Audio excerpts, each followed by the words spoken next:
o'er the land of the free and the home of the brave.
Everybody, I'm here with Scott. Now he's an absolute OG here. There is such a big racing family. The vibe here is spectacular. I'm really enjoying myself. And the more people that I'm chatting with, I can just feel such a connection and passion between everybody here. It was back in the 90s when it really was going big, when we were selling out drag strips and stuff like that. It was a big wave. I mean, we were getting a lot more attention than some of the pro classes at one point. There was a lot of betting in the stands, a lot of fan favorites, you know. We called it t-shirt wars, you know, they'd come and buy t-shirts and you'd see who has more t-shirts in the stands and all that kind of stuff. It was a lot of fun. It was a lot of fun. It was a lot of fun, and it was like a circus on the road, you know, everybody with their trailers going to the next place and helping each other out on the side of the road with blowing a tire off your trailer or needing help when you got back to the hotel with a car or something like that. It was fun. Now, I know that in the last 2-3 years that I have been involved into this beautiful car world, Pro Streets, the cars have just really taken off and it's getting so much more attention. And I'm guessing it was like this, well, it was better than this, of course, for you guys, back in the 90s. And then it kind of slowed down. It really did, yeah, I think in the mid-2000s when the economy took a jump, and a lot of people got, you know, they were aging out, they were doing other things, business, family responsibilities. When we all were doing it full time, basically, we were all like in our 30s, you know, early 40s. And, you know, life changes when you get older. But now you guys have got an opportunity to reconvene and get Exactly, yeah, which is, it's just been great.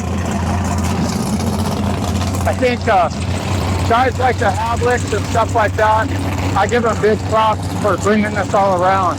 The first one last year when we were in Iowa, I can't tell you how many people would come up with their families, you know, now they're in their 30s and 40s and they got their 10 and 12-year-old boys, you know, wanting to meet the guys with the cars and sit in them and look at them, and them saying, yeah, I used to have you on the wall of my neck, you know, when I was a teenager and all that kind of stuff. It was good to see. I love that because that's what it is. This is the FSC Havliks Shootout tribute race. Right. And it's a tribute to all of you guys out there and the races from the 90s and early 2000s, I'm guessing. Yes. And you know, the thing about it is the racing today, I mean, it was expensive then. You get times that by 100 probably. You know, the times of cars, you know, the technology changes and everything just goes like this money-wise. But so I it's have really so much tough. respect for you guys because back then it would have been so much more tougher as well. You had to work on it yourself. Yes. You couldn't afford to just pay somebody else. No, I mean, our crews were volunteers. You know, we didn't have fly-in tuners. We didn't have any of that stuff. We barely had computers and race packs in our cars. I think myself and maybe two other guys had race packs in their cars when they first came out. I was racing NHRA, Super Gas Super Comp, and was paying attention to what was going on here, and Monty and I were great friends. I met him when the first time I took my car, when I got it put together the first time at Sacramento. Him and Kip DePuis, they all ended up being Pro Mod guys. Rod, Cheers, And I ended up winning that race by luck. And so we all became friends and kept in contact. And Monty started doing what he was doing with Bertha. And I was seeing it and I liked it. And he's all, hey, we're going to Memphis. You got to come. So I flew out there with those guys and saw what was going on. Well, by the time I got home, 3 days later, I had the car in the shop and we were tearing it apart and I just switching it over. Didn't want a super comp or bracket race or anything anymore. I wanted to go fast. You just wanted to go fast? Yeah.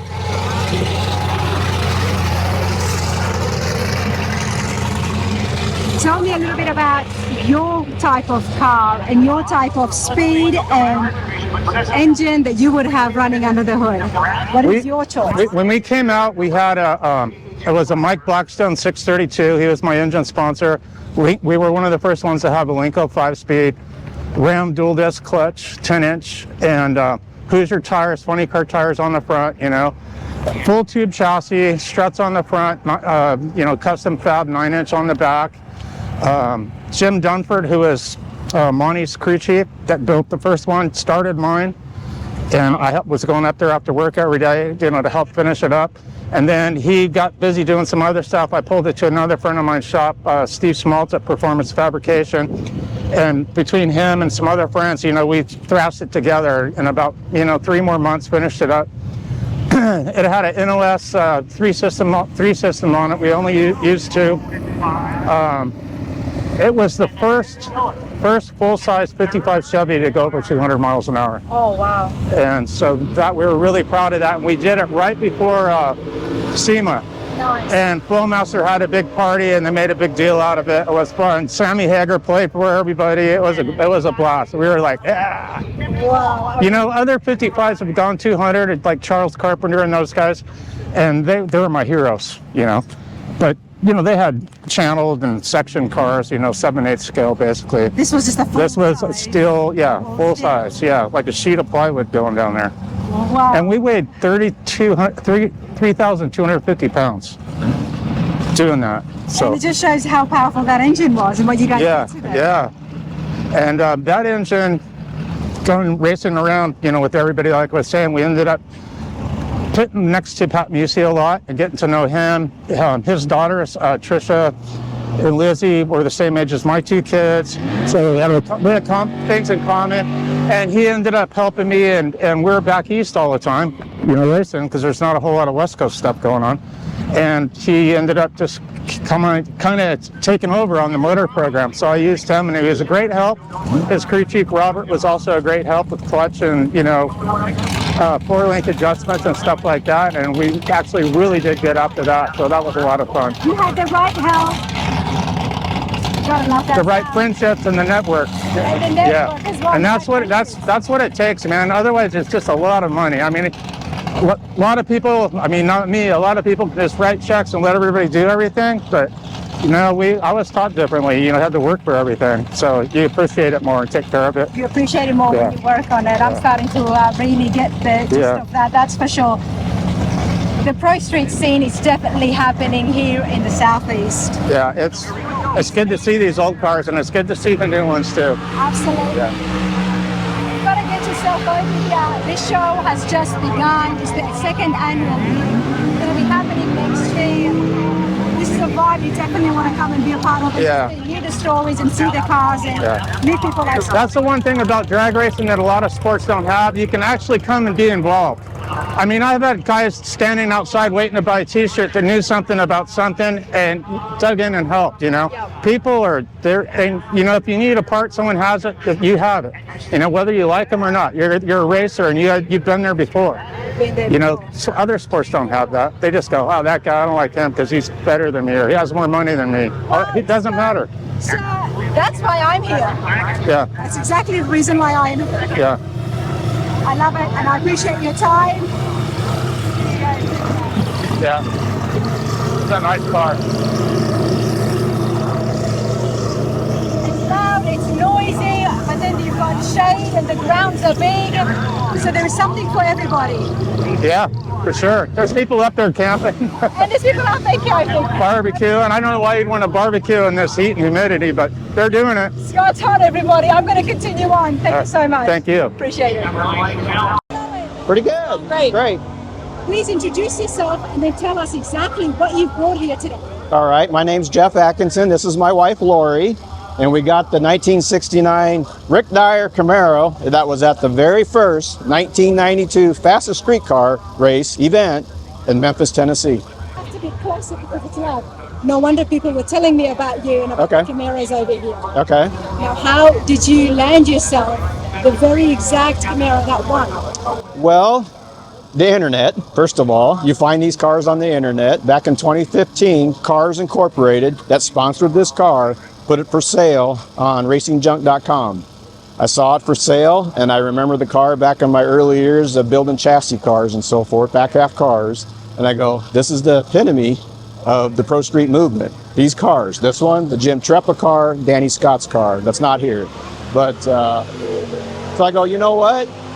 John is a Drag Week veteran. I thought, what a perfect opportunity to take this car on Drag Week with my crew chief, Lori, and we did Drag Week 2015 and 16, and we won Pro Street Naturally Aspirated in 2016 with the car. Congratulations. Thank you. Thank you. Yep. And I love the fact, Lori, you're chief crew. Well, yeah. And foodie. She's the foodie. I make sure everybody gets fed. I absolutely love when I meet couples who are so into it together because the support is definitely necessary right here. But Lori, I'm guessing you're a bit of a car chick as well. When we first got married, I had no idea how much into cars he was, and over the years it grew and grew, and as he started to race, there was no way that I could sit home and let him go to the track by himself. I had to be right there and see what was going on. And make sure he's safe. Exactly. That I understand. Now, so the Yanko is very significant indeed, but what is your connection with the Camaros? Out of all the beautiful American classic cars out there, why do you love these? I love first gen Camaro, 67 through 9. Again, this is the epitome of Pro Street movement. I started building Pro Street cars. Every hot rod magazine, popular hot rodding, had the Rick Dyer Camaro in it, the Jim Treppa Camaro. So these were the cars that everyone, when they were 12, 13 years old, at a library or in the school library, looking at Hot Rod magazine going, wow, these are the cars. Rick Dyer's Camaro. He had a 598 big block in it with the Lenco transmission and driving it on the street. You had an 8-second, 3,600 pound car driving 8 seconds in the street back in the early 90s. And that's huge. That is very huge. I mean, we're talking no carbon fiber, no fiberglass. This is all steel. Factory seats, houndstooth interior, turn signals, brake lights. It had to have it all. Everything's in there. Let's take a closer look here. Okay. You said it's got the big block. Big block, 598 cubic inch. Well. Yes, he actually ran a 632 in it at one time. But most of the car inside here is pretty much original how Rick drove it. You know, the car's emblem. The Yanko, he put a backwards K on Yanko. He talked to Don Yanko's wife and got permission to use the Yanko name, but he had to put the K backwards, as you notice there. From way back in 1992, yes. This car has been repainted in 2007. The Jim Treppa car over there has not been repainted. It's more original than this car. And all three cars ran the same time at this race in 1992 at the Memphis. Have you modified anything else besides the paint?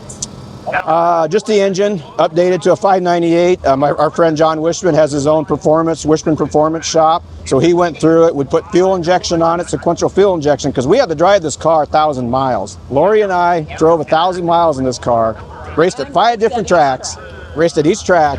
So what was it like, Lori, not growing up around the cars? And then here you are, 1,000 miles going racetrack to racetrack. It was an adventure. I'll put it that way. We were very fortunate. We had good weather the whole time and no major breakage or issues with the cars. So it was a good time and very proud of him for winning. Which is a big accomplishment because anytime you have road tours and with classic cars, you got to... Something's going to break down. You got 400 cars rolling down, you know, cars from 14 seconds to 6 seconds, all trying to do the same thing, driving all night, drive 200 miles through Amish country, you know. It was very trying. It basically is an Iron Man of cars. And woman. There you go. You know, I always tell you, I love to have the wives involved in interviews. And Laura, this is exactly why. Perfect. They give the commentary that is just so fitting for my channel, I think. Right. Perfect. Now, you've got John here with you, who helped rebuild the engine. Yes. Or swap the engine. Swap the engine. Rebuild or swap it? Well, he freshened it for me and then put the Holley fuel injection on it. So sequential fuel injection, and which is more better, you know, for the drag and drive, because you run pump gas between the tracks and then race gas, and you put two different tunes in the computer, of course, so you can run both combinations then. So, yep. There's a lot involved. There's a lot involved, yes. But we drove the car with the big drag slicks on the back for 1,000 miles. We put all of our gear, our suitcases, you know, cosmetics, I mean, all that stuff in the car. Went track to track, and she was such a trooper. We get in, you know, at 1:30 in the morning. What's open at 1:30 in the morning for a restaurant, right? McDonald's! Or Taco Bell! And we can't take a 598 1,000 horsepower race car through the drive-through. So what do? You try to walk through it. It says, well, you got to have a car, mister. I go, you want me to drive that over through here? I will. I did. You did that. They couldn't hear. Well, I just shut the motor off, of course. Take it over. Let's go check out your other Camaro. All right, and meet John and Chris. And let's meet John and Chris as well. Let's All right, sounds good. I'm John Wishman, and this is my wife, Chris Wishman. And Meet you both. nice to meet you too. Now I hear that you did the engine swap for the Yanko Camaro. Yes. A significant Yanko Camaro. Yes. Yep. I built the engine in that one, and Before we have a look at the Camaro behind you, tell me a little bit about yourself and about what you do. I run. Well, my wife and I both run Wishman Performance. It's engine building shop. Is by Valparaiso, Nebraska. Okay. Yep. You're quite away from home. Yes. Little ways. Yeah. Yep. 5.5, 6 hours. Yep. Yep. It's a waste for me. Yes. Yeah. Yes. Yep. So yeah, I specialize in rebuilding high performance engines basically, and I work on whatever, but mostly performance stuff is what I try to do. So, yep. So when you had the very significant Camaro, the one that raced in, what was it, '96, I believe it was? I believe so, yes. Yes, I thought it was a great idea to get it, and let's do it. So, yep, and it was the same thing with him getting this other car. You only live once, so have fun while you're here, you know. And you Yep. grew up looking at these in the hot rod Yes, magazine oh and yeah. having the pictures Totally. and all that stuff. Totally, too. yeah. It was Very familiar with Oh yeah, so yep, it's even more special. yep. And I actually bought a car that was a copy of Danny Scott's bluish teal blue car. Which is that- the third one in the series. Yeah. So. And mine was just a copy of it, but I bought it clear back in 1997 or 98 is when I purchased that. So I've been involved kind of. It's fair to say you know your stuff. Well, I try. So You yeah. know your stuff all the way in Nebraska. I'm glad you are here today. Tell me a little bit about the orange Camaro behind us. Okay, this is what I've been driving, and this is Jim Treppa's old car.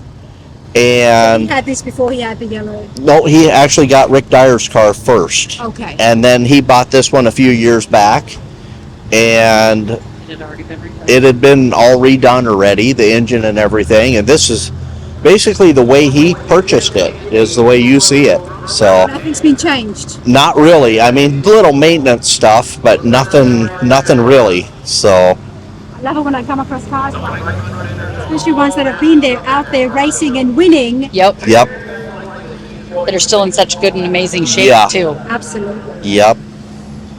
And what would it have raced with? The engine-wise, Yeah. it's a 598. It's just got regular 23-degree Dart 360 heads on it, I believe. So and I do. Yeah, So Jim Treppa wanted to join the Cars group. They had a 67 Camaro, 68 Camaro, 69 Camaro. Well, Rick Dyer, who called himself president of Cars Motorsports, said the only way you're going to get in this group is we already have a 67 Camaro with Danny Scott. Rick Dyer has a 69 Camaro. It has to be a 68 Camaro. So Jim said, sure, we'll put a car together. Danny Scott built all three cars. The back half of the cars. Danny Scott was the chassis guru, so he can make the cars work. Rick was the spokesman, very flamboyant. God rest his soul, he just passed away last year.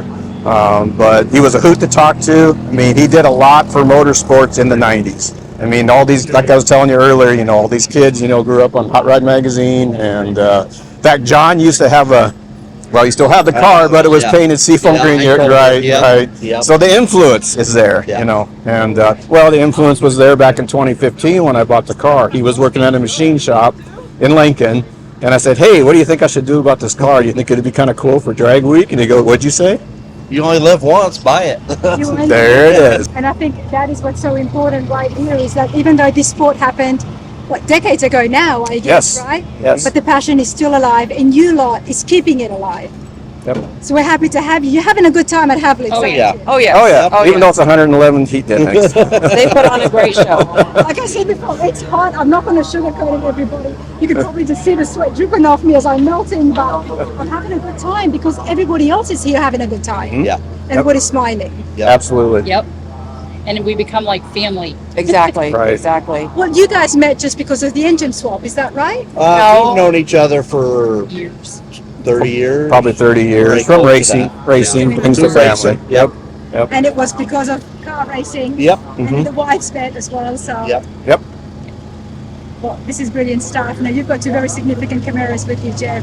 Thank you. What's the plans? Where are you headed off to next? Just so Laura can get in her schedule. And I can dress to match the car. Yes. And she does. You got to color coordinate, right? You can pull off orange and yellow, so you'll be Okay. Yeah. Well, there is a few more fastest street cars out there yet, and there is one that I'm really especially interested in, and hopefully someday the '67 Camaro will join its big brothers. So, yeah. Well, I wish you all the luck. It's been such a pleasure meeting you guys. I'm so so glad much to fun. be Wow. here today with the two Yankos, and I got to learn a little bit more about the drag racing history. Thanks, you lot. Thank All right, you. thank you. How are you today? I'm doing great. How are you? I'm good. It's the second annual FSC Shootout. It's a tribute race. We're going to get more about that in a minute. But Keith, your 55 looks brilliant. Thank you. Tell me a little bit about your history here at the Cordova Dragway. This is the first time I've been to Cordova. Always wanted to. When I was younger, they used to hold quite a few of the big fast streetcar races at this track. And I was on the outside looking in, watching all these guys. They were my racing heroes, you know. And it's an honor to be out here with all of them, you know. And I'm friends with just about everybody here. We all know each other. Got Annette Summer on one side, Bruce Polis on the other. I guess I'm the peanut butter and jelly. Annette Summers, now she's officially the First Lady of Pro Street. Absolutely. I do hope to catch Annette as well and have a chat with her in her beautiful pink Pro Street car that's here today. Or that is her car that's here all the time, isn't it? Yep. Her and Vern, her husband, they've been doing it for a long time. There's only, I think, four people here, Annette being one of them, that are the originals from back in the early 90s that still have their cars. That still have their cars. We're going to have a chat with a few of those originals and find out exactly how things have changed and what's the passion behind it, and for them to keep coming back after so many decades. But Keith, I'm here. Your beautiful 55 is right in front of me, and I don't know if it's the light or the canopy here, but the paint job is spectacular. Oh, thank you. Let me move over here so everyone at home can have a look at my view. Check this out. I mean, how could you not notice this, right? Yeah. Big purple beast. Beautiful purple beast. Keith, tell me about your 55. Well, she's known pretty much worldwide as Big Bertha. Big Bertha. Yep. Big Bertha. She was originally built and campaigned by the late, great Monty Burney out of California, originally from Canada. And he was really my racing hero. Monty got rid of the car, and I was fortunate enough to be able to buy it and became friends with Monty. This was a long time ago. Yes, 96. 96. Okay. Wow. And I became friends with Monty, and I got to know his family, and it's really great. I wish you were here. Was it day before yesterday? His brother and his sister and brother-in-law, they flew in from Canada to come to the event and meet me and see the cars. Wow. and there was some tears shed. I'm guessing you haven't changed much in the 30 years? Nope. Nothing at all? Not much. Wow. And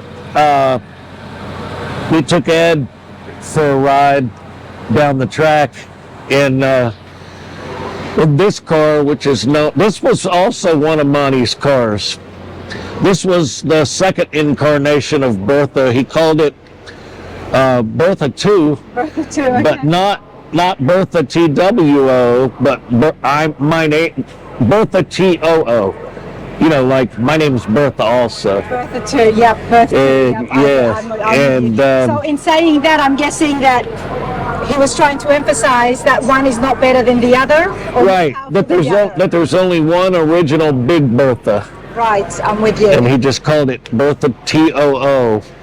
Now, obviously, he loved the 55s, and of course, you've got a passion for them as well. Oh, yeah. My first car was a 55. There you go, everybody. Yep.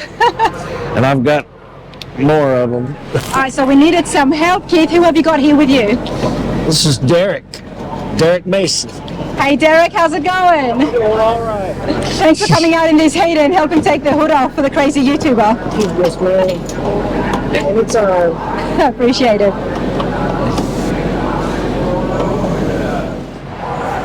Blown alcohol, 540. It's got a Mert Littlefield 1471 high helix blower. It's got a set of Alan Johnson GM cylinder heads. It's nothing real exotic.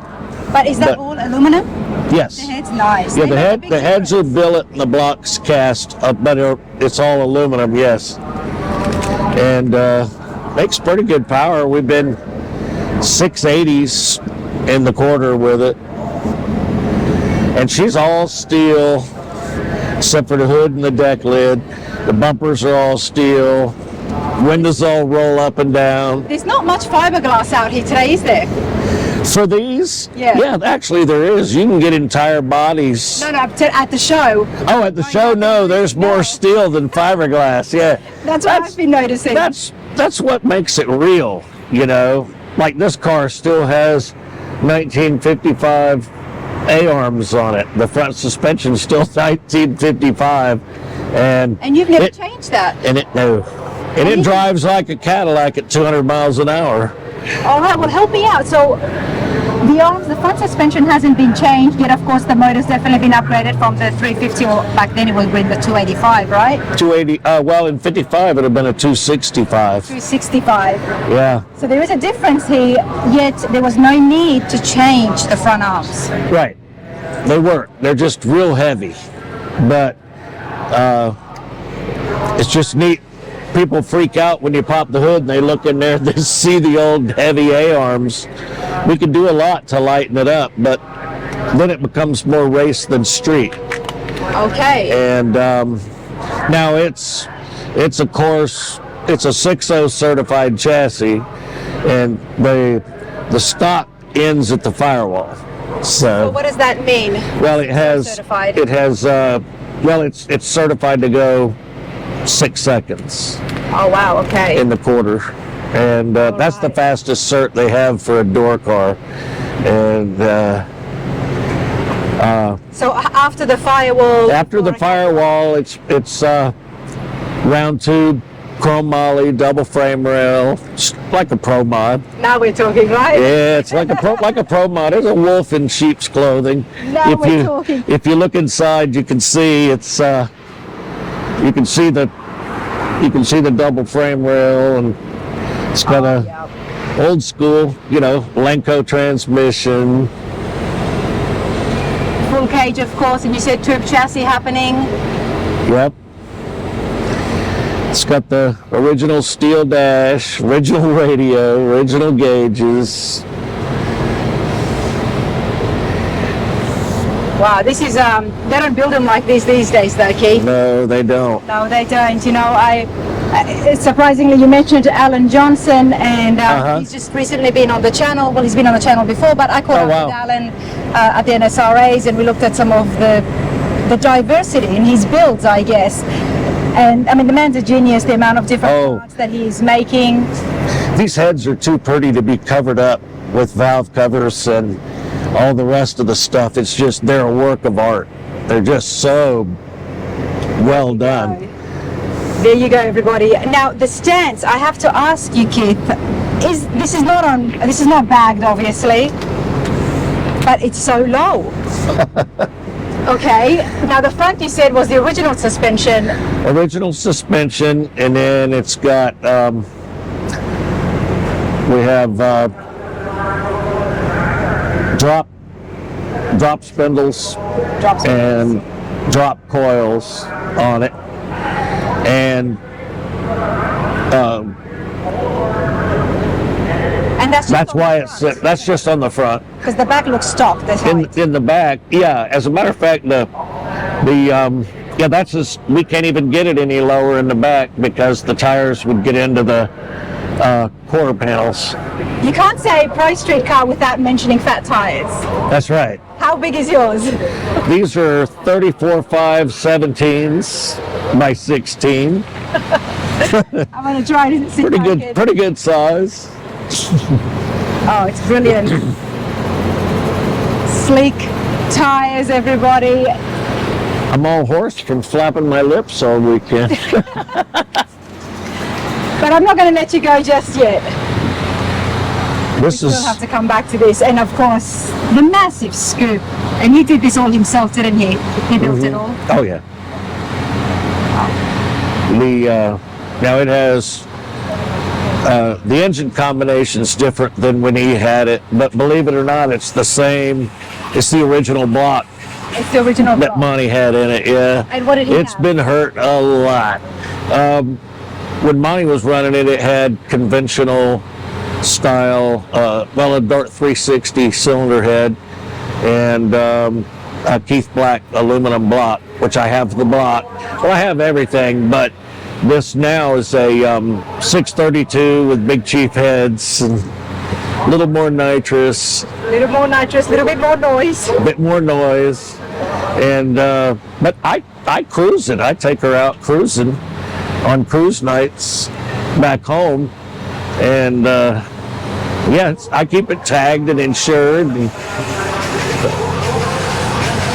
now I see that fella right there, he's one of the OGs. He's here with us. He was there with Monty back in the day. Scott Long, he's one of the originals. He had a beautiful 55. Now, Keith, tell me about your experience here at Havliks. How are you enjoying yourself? Oh, I'm loving it. You know, I told Brian and Jess, I'll be anywhere you want, I'll be there. Lovely, great people. I get to see all of my friends, you know, people I haven't seen in forever. And we appreciate you bringing the beautiful Bertha and Bertha 2, Monty's cars. Absolutely. This is great, and I love it when people like yourself do keep these treasures and continues the name and the history and the legacy on. Thank you. Yeah, I've got a few of the old, or actually about 8. I'm kind of sick with it, but I race them all and nice. Keep them alive. Keep the driver's memories alive. That's it, isn't it? Because so many of them aren't with us anymore, you know. I just fortunate and blessed that I got to know them, you know. Monty was the famous Al Tucci, who's one of my 30-year friends. He dubbed Monty the Godfather of Pro Street. Godfather of Pro Street. And that was appropriate because he never met a stranger, you know. Just a great guy. I would have loved to have met him, but I definitely will be doing some research on Monty as well and about his racing days when I get home. Yeah. But Keith, I do appreciate your time. Thank you, Ronald. Cars, and thanks for coming and joining us here.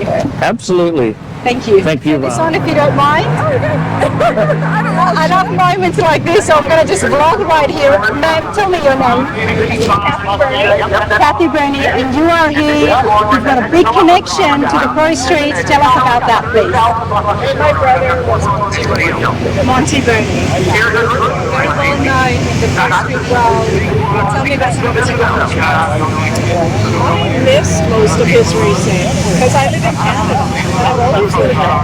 So here meeting all of Monty's racing family that we've never known, and it's just overwhelming. It's amazing, and of course he's my brother. I thought he was a great guy, and that's what we're hearing here too. It's so nice to hear that. We just had an interview with Keith, where we saw and checked out the 255 that Monty did. And it's so amazing for events like this that you get to come back here and see exactly what Monty was up to in the States all those years. Yeah, exactly. And what kept him here, the vibrant atmosphere. It's such a pleasure to meet you. I'm happy for you, and I'm happy for people like you to bring back this memories for yourself. Absolutely. Nice to meet you. Well, everybody, let's get away from the noise for just a moment and have a chat with Jesse Havliks. Jesse, congratulations. This is a phenomenal show. Thank you. This is definitely something that I think that everyone should have to do once in their life, just to see what it takes to organize something like this. It's constant, this way, that way. You can't cut yourself into enough pieces. But it's so well done. And I just put it out there, everybody. You've got the drag strip there. People are having a great time, going in and breaking their own limits, breaking records. And then you've got the Price Street Elite. There's a lot of vendors here as well. Jesse, this is the second year, and I have been chatting with a lot of the people here, the crowds, and they're just so thankful for you to do this tribute. Yeah, I mean, everybody loves it, but it's one of the most labor-intensive things that I think we do. I mean, even working in the shop it's labor-intensive, but running around constantly and just never having time to take a second is it's difficult. Jesse, I've been to a lot of different shows around the country, and we always chat with the organizers, so I get a bit of an insight on what it's like to run a show, and how as soon as the show ends, the next day the planning happens for the next year. Now let me remind everybody that Jesse and along with your cousin Brian. Cousin Brian, you guys have a full service restoration shop. Yep. Full time that is happening, and you're turning around cars as well. Yeah. And you decided to do a show, but we used to tell me about your shop. Well, we used to joke that we were the home of the 27-hour workday. Now it's reality. That's pretty much what we do. But we have the passion to want to do this for the people that need the tribute, that didn't get the attention that they should have back then. That's why we put on the event. But our shop, it's a full restoration shop. We work on anything 79 and older. Total restorations to engine modifications to simple jobs to whole-on rotisserie restorations. So where is your specialty of you and Brian's? Where do we find you in the shop? So you guys fabricators or painters? I run the office part. I try to get that done as fast as I can so that I can get out in the shop. Brian runs the shop. He's kind of in charge of that. So Jesse had to run over and do some show business, but check out some of the builds that's coming out of Hot Rods by Havliks, everybody. And it's not just that, we all love the Broncos. They're actually building the 66 to 77 Bronco bodies. The dimensions, everything is done by laser, so you're going to get exactly stock body sizes without having any issues. Not only that, they also do seam sealing and underspraying as well. It's a pretty neat place. So let's get back to the show. Of course, if you need to get in touch with them, the details are on the screen as well as in the description. Let's continue on at the shootout. Well, everybody, lots happening here, but then there's a raffle giveaway as well. Yes. Let's go see exactly what's going to happen. What are we giving away? The Gear Vendor Overdrive. The Gear Vendor Overdrive. Let's see who that lucky person is. It's a Pro Mod Gear Vendor. It's a Pro Mod Gear Vendor too. Wow. Heck yeah. Heck yeah. So we're going to pull this ticket, and then we'll have you come up to the second floor of the tower. The door that says announcer is where you're going to come up to. And Well, that's a lot of tickets. He has a whole armload. Well, I heard it. That's a couple of wingspans worth. Take a while. And then the person who wins it is the one who bought just one ticket. that is how it Yes. That'd be awesome. Oh, did they actually Well, write there their is a lot of names on tickets it? here. Okay, so please don't hate me if I don't pull out your ticket. I'm just going to go right at the bottom, swirl it around. All right, here we go. Oh, it's pink. Oh, it's pink. Okay, the number is 719210. And there's a name on the back. That helps a lot, doesn't it? DN. It's Doug Nadel. Doug Nadel. Doug Nadel! Woo! Just won himself a gear vendor overdrive. In fact, he was up buying tickets when I was up there this morning, and he said I might buy 100 more. And Okay, so he bought a fair few. Got him one of those gear vendors. So Doug Nadel, go up to the second floor of the tower, please. His son literally stopped me when I was on my way up here to the container, and he says, if one of them tickets says DN on it, that's Doug Nadel. Wow. That's right. Good for him. So many, he didn't want to put his whole name on there. He wanted to put DN on. That so makes Doug sense. Nadel, come up to the second floor of the tower, and we will get you a Pro Mod gear vendor. And You won't miss him. He's a guy doing backflips. Right. Yeah, exactly. Oh, yeah. I can't wait to We meet wanna Doug. thank everybody. It's absolutely awesome. You should see the amount of tickets we have in this VP Fuels container. There's probably something in the neighborhood of 2,000 tickets At least, in yeah. here. And, you know, I mean, even the guy that was down here that was doing the pinstriping had like 100 of them that he was looking at to try to make sure that he had it. So thank you all so much for throwing into this raffle, and thank you so much to Rick Johnson from Gear Vendor for throwing in that Pro Mod Gear Vendor to help us out here at the Havliks Fsc Shootout, the second annual, brought to you by Redline Racing Oil. Woohoo!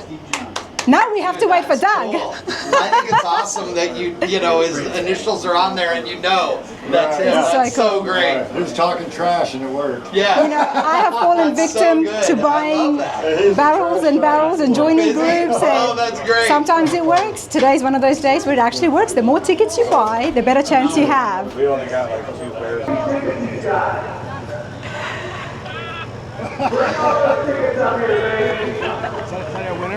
That's the winner. Look at him.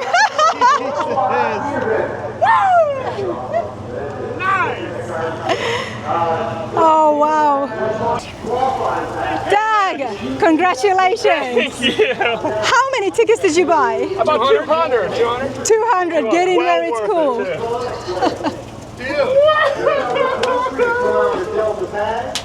Oh my God, that's awesome.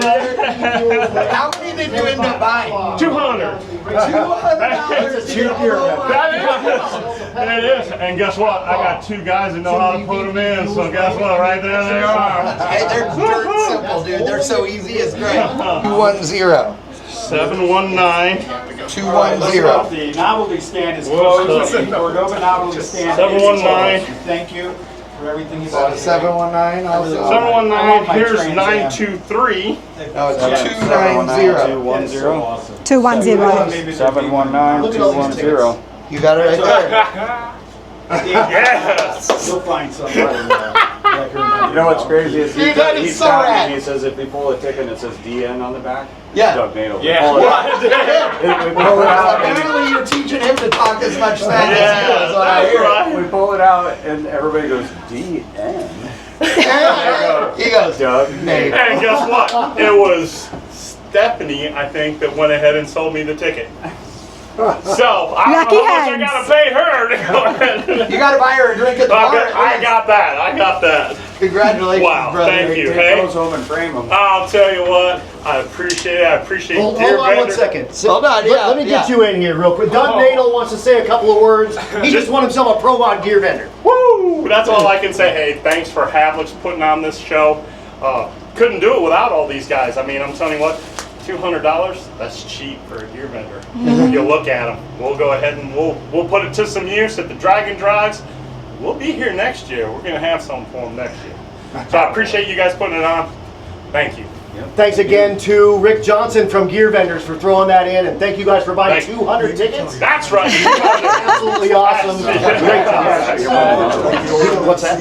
He's in the Dragon Drive. Oh, and he's in the Dragon Drive Shootout, so he can win another Gear Vendors overdrive. I think I might be able to scrape up $200 to go ahead and get another one. Well, that one's not tickets. If you're in the I'm feeling lucky already. you are automatically another one in my to win yourself a Gear Vendors It's a very happy man right there. Mr. Nadel can win himself 2, and he might actually sell you one if you're lucky. Oh, no, it's not good. It's not sale. Well, guys, that was super awesome. Gave away a Thank free you. Gear Vendors. Congratulations. Rick Johnson from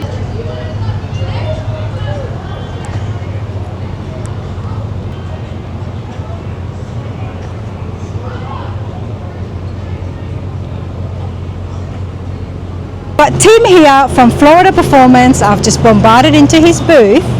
Tim, how are you today? I'm very well, thank you. How are you enjoying yourself? It's been a great weekend. It's good to hear that. People are having a fabulous time, and you've got the right equipment and tools here. Yes. What have you got?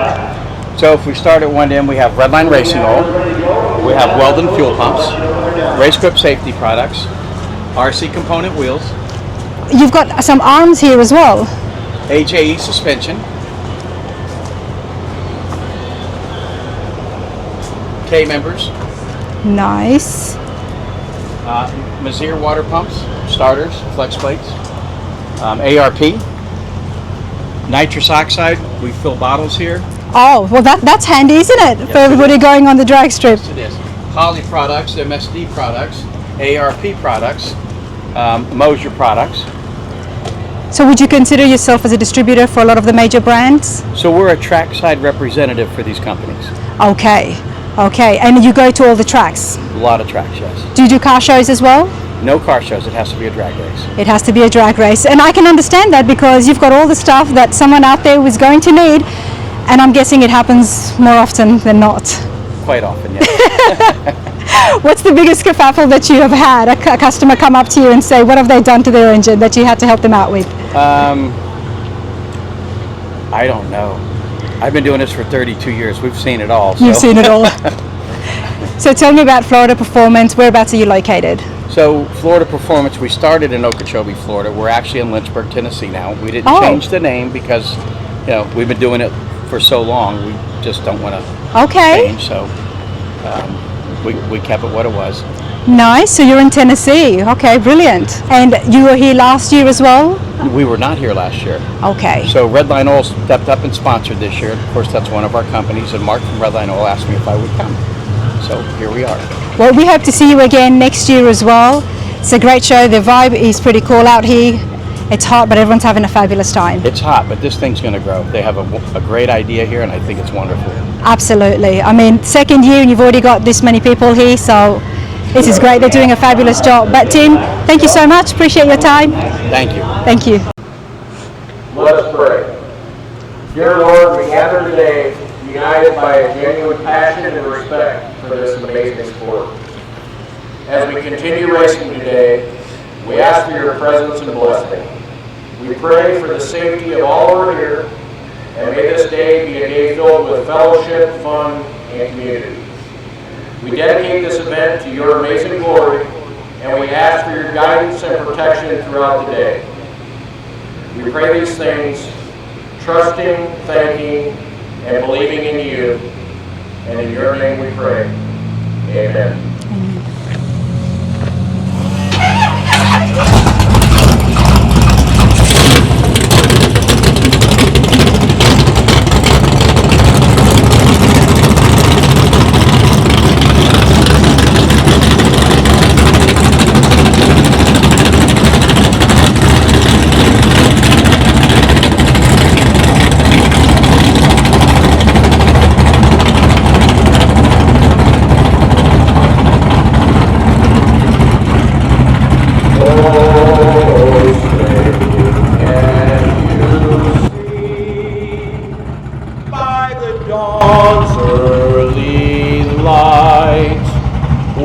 So proudly we hailed at the twilight's last gleaming, whose broad stripes and bright stars through the perilous fight o'er the ramparts we watched were so gallantly streaming, and the rocket's red glare, the bombs bursting in air, gave proof through the night that our flag was still there.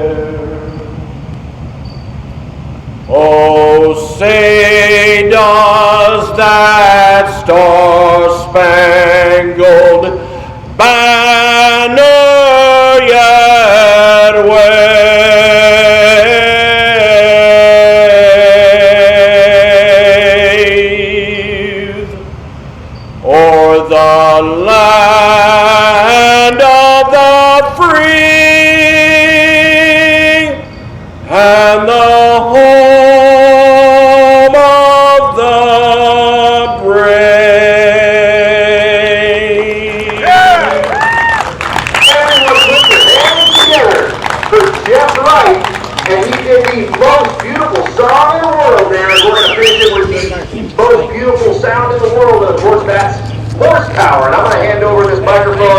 Mr. Al Tucci to talk about a couple of his friends that are going to knock it out here for us here in the exhibition class, and then we're going to go rocking and rolling into True Street.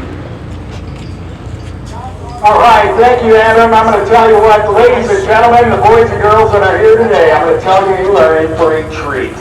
And you go about doing history, y'all got the internet, y'all got your phones, you can look this stuff up back from the 90s. I mean, we saw Elvis Stoll here. He's already coming to the house here, and he said, I'm bringing my old pet back. Next year, he's going to get that all redone. So there's some cool burn.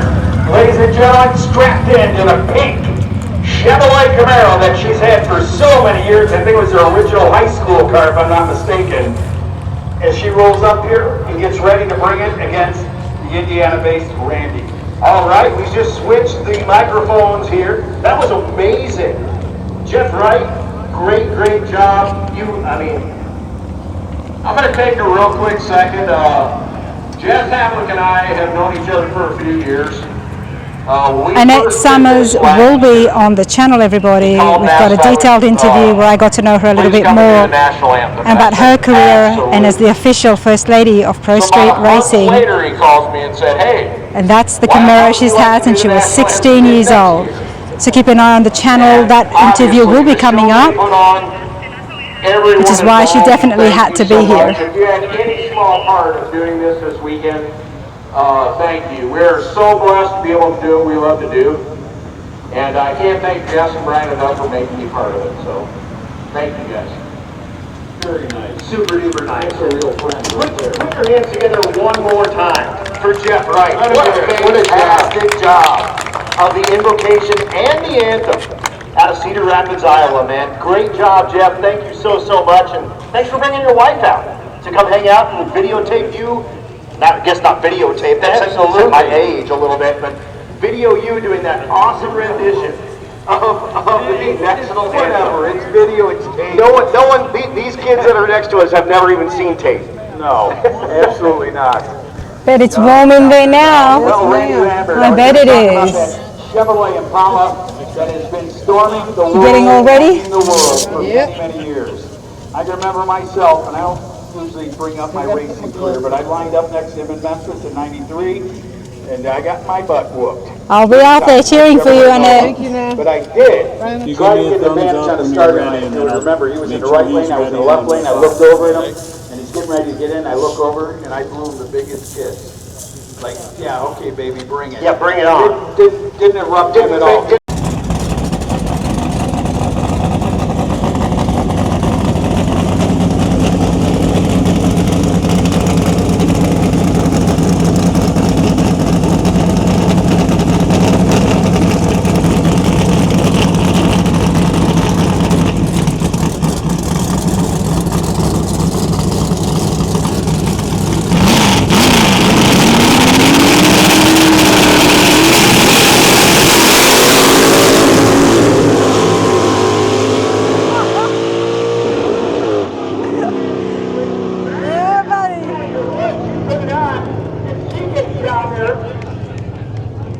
And I guess the computer locked up on me, but I would tell you what you get at that 46 in the left lane and a 1058 in the right lane. But That's right. At about 660 feet, I saw air.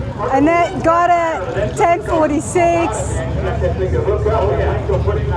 She still got it, everybody. She still got it. We go into round number 1.